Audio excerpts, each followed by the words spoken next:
করার পর থেকে এখন গরু খাইতে চায় না, সাথে আপনার দিন দিন চেহারা আমি আমি সচরাচর বলি কমপ্লিট কৃমি ডোজ বলতে একটা আলাদা জিনিস আছে নাকি।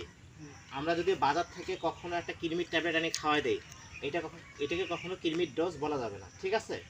কারণ হচ্ছে যদি আমি একটা ভালো বা সুস্থ গরুকে আমি সরাসরি শুধু কৃমির ট্যাবলেট খাওয়াই দেই, তারপরের দিন থেকে কিন্তু গরুটা খাওয়া দাওয়া রুচি কমে যাবে, হয়ে যাবে, মনে রাখতে হবে। কৃমি এই জন্য আমরাকে অবশ্যই কৃমির ডোজ খাওয়ার পরপরই লিভার টনিক খাওয়াইতে হবে, পরিমাণ মতো জিঙ্ক খাওয়াইতে হবে, সাথে কি হালকা পরিমাণ ভিটামিন খাওয়াইতে হবে, মোট কথায় প্রিবায়োটিক প্রোবায়োটিক কিছু খাওয়াইতে হবে, তাহলে এই সমস্যাটা হবে না। আর না হলে কিন্তু আপনারা দেখবেন হঠাৎ করে যখন কৃমির ট্যাবলেট খাওয়াই দিবেন তারপরে থেকে দেখবেন যে আপনার গরু আর খাচ্ছে না, রুচি কমে গেছে, আর দিন দিন কি গরুটা শুকিয়ে গেছে।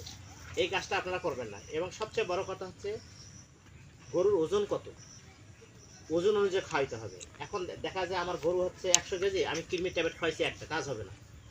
মনে রাখতে হবে 60 থেকে 70 কেজির জন্য একটা কৃমির ট্যাবলেট খাওয়াইতে হবে, এবং যার যেটা দরকার সেই রকম খাওয়াইতে হবে। এই জন্য হচ্ছে যে অবশ্যই ভেটেরিনারি স্যারের সাথে যোগাযোগ করবেন, এবং যদি আপনাদের আইডিয়া থাকে সেই অনুযায়ী কাজ করবেন।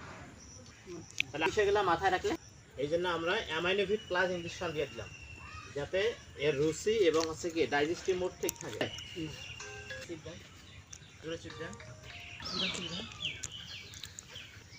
আমরা আশা করবো আপনারা এই ভুলটা কখনোই করবেন না।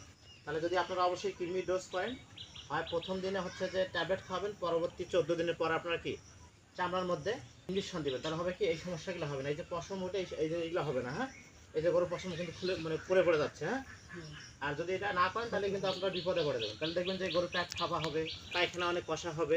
তো ধন্যবাদ।